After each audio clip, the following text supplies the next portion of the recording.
Hey family, it's your girl Samantha A, the Faithologist, and welcome to Let's Talk Faith.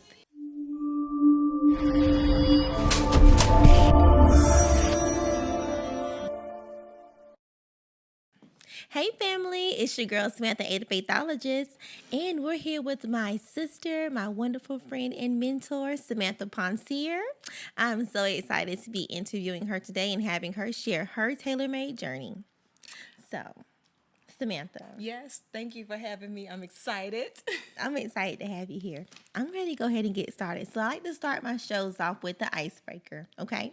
And so I want to ask you to describe yourself in 3 words. Oh, silly, mysterious, ambitious. I love it. And you are Yes, all those things. yes, I am. I love it. So, who is the Poncere show?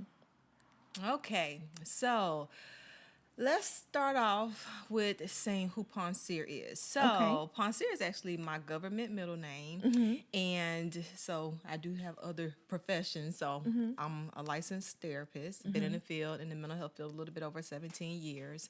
And I've also been in the arts arena and have been doing stage plays, comedy. And recently, I launched the Poncere Talk Show, which is basically merging the entertainment side plus the background of being a therapist. But it's all fun. And I think that it's important to have fun, but also talk about engaging conversations, real talk, while also just providing the community with wholesome entertainment. Yes, and I love that. I'm so excited for your show, Thank which will you. be, I'm going to do a shameless plug. You can do a It's going to be shameless plug. October 30th. Get your tickets, okay? Thank you. I'm going to also say that the tickets are sold out. Both shows have sold out. You're too late. But thank you for the support. I appreciate it. Always, sister. So, why did you start your business? So I have two businesses. Poncere Production is my entertainment business that we started in 2019. 2009. That business somewhat originated from the demand on my gift of making people laugh. I have received different rewards or different honors, and I believe it was my first event in which I was asked to do stand-up comedy, and I opened for Bishop Paul Morton at an event in at Fort Gorton. It was like, in 2009. And after that event, I just started getting requests to do comedy gigs, open up, host, etc. And I just said, I need to make this a business because people are wanting to pay me to be a part of their event just to make people laugh. And it's sort of funny. I never sought out to be a comedian. I believe it's just been a gift. It showed its head in high school because I was voted class clown. Okay. However, my mom was very strict. She was very serious about education, and she would not allow me to take the picture, that superlative picture, because she didn't necessarily think it was a prestigious category. Right, So I right. went on to school, finished graduate school, have a master's in clinical psych, and then I rededicated my life back to Christ and got really involved in ministry. And all of a sudden, I found myself back on stage and in the arts ministry. And then it was like I felt at home. I felt like stage was home for me, and then I started doing things in the community. I love that. So what do you what makes your company stand out from all the other businesses? That's I don't a really see anybody doing what you do, but what makes you stand out? That's a great question. So I know quite a few other comedians that are doing things similarly, which means that they do clean comedy as well. Right. But I think our uniqueness and our personality and how we deliver content, I believe that's what makes us different. And I think just at large, what makes us different is that, or makes me different from the traditional mainstream comedy, is that I do clean comedy, which opens the door for me to do different events, Right. certain programs that are looking for more polished entertainment. Love it. I love it. So what inspired you to step out on faith?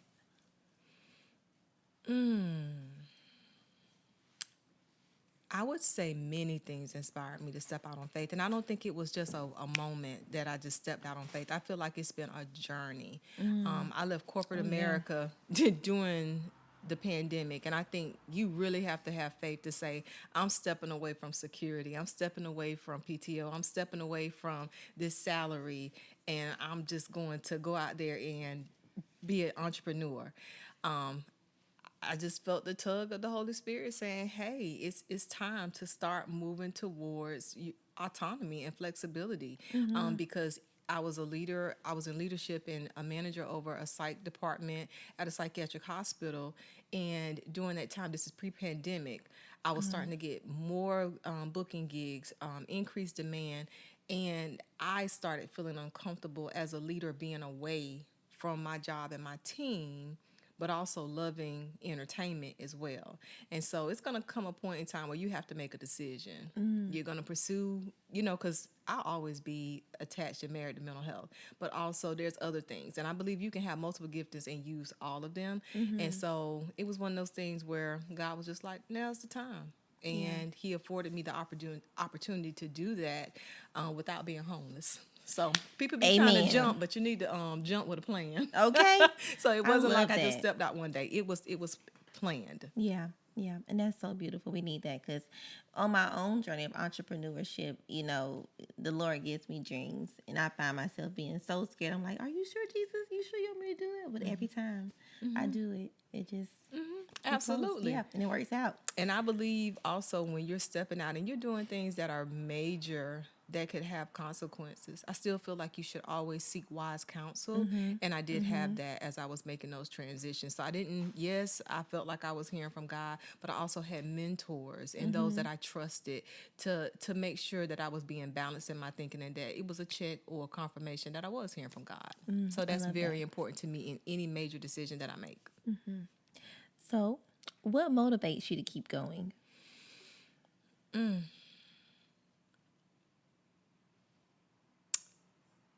I would say my dogmatic attitude and disposition towards making sure I complete my assignment before I leave this earth. I don't ever want to wake up and see somebody doing what I know I'm supposed to be doing. I'm my competition. Like, I don't think I'll do well seeing somebody live out the plan that was for me. That's my motivation. Yes, Me I know exactly what you mean. completing my assignment. That's it. That's it. I understand that. I felt that. Yes. So what are some hard choices you had to make to get to where you are now? I'm making those hard choices now.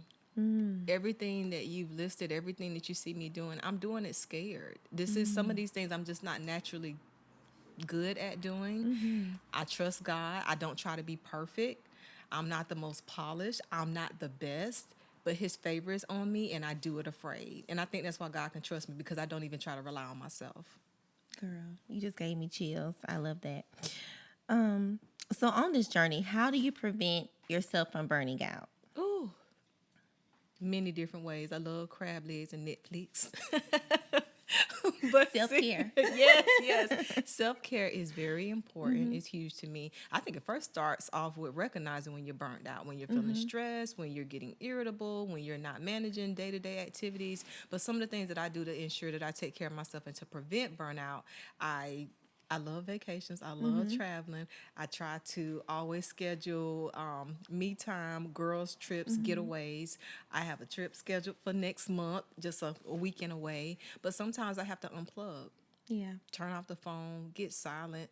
And I think the best way to prevent burnout is you got to go to God. You got to keep a prayer life, and you have to make sure that he's guiding you because sometimes we can put things on our plate that he didn't ask us to do. And sometimes we have to think about what is it that I am supposed to do now? What can wait later? And making sure everything that you do is prioritized. That's big too. Making sure we don't put things on our plate that's not for us. Correct. That's And learning how to big. say no. Yes. You have to learn how to say no and be okay when people push back at that. But Yeah. you have to learn how to say no because you got to take care of yourself. You'll This be is around true. here serving everybody and you can't even serve yourself. Yeah, and I struggled with that for a long time because I'm just a lover. I want to help everybody. I don't want anybody being upset with me. So I'm a yes girl, but I've been learning the power and just saying no and taking that time for myself. So I'm so happy you shared that because us entrepreneurs will get so caught up in the grind and trying to just do and do and do and do. Absolutely. It's Girl, it's it can be so too easy. much. It's so easy to do. But no comes more easy to me because you're not there when I'm depleted and I need your help. So now it doesn't feel as bad when I say no. Gems, okay? So, how do you deal with self doubt? Do you Do experience that? yes. Okay. Do it anyway. Great advice. Great advice. That's it. Do it anyway. I love that. So, who is the one entrepreneur that influenced you the most on your journey? I can't say that I have one entrepreneur that has influenced me. I think I've gleaned inspiration from many, but one that stands out recently that I just feel is so inspirational and he's sort of controversial in some arenas. I would say Tyler Perry. And I the love reason why him. I Yeah. say that is because his journey was birthed from trauma. His creativity and his ability to have imagination was during times where it was very tumultuous in his household, and that's what he used as an outlet. Now he has gone on to make this or to catapult his career by helping others through the creative lens that he used during childhood. Yeah. And he had so many failures, but he was so tenacious in continuing to do the thing that he believed he was supposed to do. He has countless stories of producing plays and no one showed up, but he was relentless and he continued until the manifestation of his dreams came to fruition. So Yeah. I've thought about him recently and how he really is an inspiration on so many different levels. He is. He really is. And Yeah. he's a philanthropist, and that I love that the most. Yeah. I was very inspired. I heard his story when he shared it on Oprah. And I mean, it just touched me in a different kind of way. I was like, he was homeless? Oh my goodness. Because some people let that place in life just stop them forever and feel like God doesn't have anything for me. But he never gave up. So, yes, I can see why he influenced you. Yes. Yeah. Yes. Yes. So, what do you enjoy most about entrepreneurship? And what do you find the hardest thing about it? Let's start with the hardest. Okay. Being disciplined. Yes. Ooh. We all struggle with Either that. you're going to succeed or fail based on your discipline and your daily habits, and it can be very difficult if that's not something that you trained yourself to do beforehand. Because I feel like I was sort of thrusted into entrepreneurship. You know, you're either gonna sink or swim. However, with regards to what I enjoy most about entrepreneurship, I would say two things. One being more flexible, having more control over my schedule, but more importantly, I would say the ability to create and carve out my plans, my destiny, how I want things to be designed. Right. I have creative control over all of those elements. I love that. A little question I have for you. What do you feel people misunderstand about you? You know, I don't know how to answer that because I don't know what people think about me. But what I would say is that they would be surprised that I'm pretty introverted, that I don't necessarily always feel comfortable in social settings or around a lot of people. But I am comfortable at times, but there are some times where I'm not comfortable, and that I need a long time to recharge. So sometimes people can energize me, and sometimes people can drain me. But when you are in the public, so to speak, you have to interact and engage and be respectful, even when it goes against your natural temperament. Yeah. Yes. I understand that. What is the biggest lesson that life has taught you? That life is unpredictable, that you cannot control so many variables. Your perspective plays an important part on pushing through those dark times, and not to get too comfortable because life changes and it can change at the blink of an eye. Don't we know? So for me, trying to stay ready because you don't know when life is going to happen. What's that quote they have? Stay ready, so you don't have to get ready. Correct. And sometimes you're not gonna be ready. That's it. A lot of times you're gonna be ready. Like, what? I wasn't prepared for that. Yeah, that happens to me all the time. And just trust the process, Yeah. even when you don't understand it. Yeah, I love that. If you could be remembered for one thing, what would it be? Making people laugh. And you definitely do that Thank all the time. I just love your energy. Thank you. What advice would you give a up and coming entrepreneur? Just one piece of advice you would give them. Write the vision.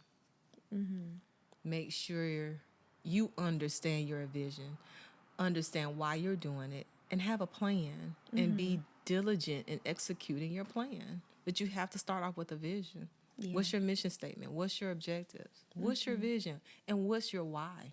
Your why is going to keep you when it doesn't even make sense, when you're tired, when you want to give up, when you do give up. We don't talk Right. about when you do give up and people don't know it. And somebody come along and tell you to get back up and Yeah. continue. But you have to have a why for why you're doing it. It makes Yeah. no sense. I hope you're not doing it for superficial reasons, to be liked or to be popular or to have fame. That's superficial. Yeah. Are you operating from your value system? What is your purpose? What is your assignment? What is that you're supposed to be doing that no one else in this world can do like you? They can have Samantha. They can have your name. They can have our name because we're Our both name. Samanthas. That's us. But they can't do life the way we can do it Yeah. with our uniqueness. Yeah. Oh my God, you just blessed me this whole time. Every time we talk, you always leave me with like the best life tips and gems. I just love our conversations. Absolutely. And just for our viewers watching, what are your social media platforms they can use in order to get in contact with you? Absolutely. You can follow me on Facebook, Instagram, as well as YouTube at The Poncere Show. I would love to connect and engage with a new audience. And I thank you so much for sharing your platform with me today. I've enjoyed this conversation. Thank you so much for Yes. coming, sister. Yes. Well, family, that is going to be a wrap for today's show. Thank you so much for tuning in to Let's Talk Faith with the Faithologist. It's your girl, Samantha A, the Faithologist, and my good sister, Samantha Poncere. Okay? Y'all make sure y'all follow us, like this video, and we'll see you next time. Bye, family. Bye-bye, family.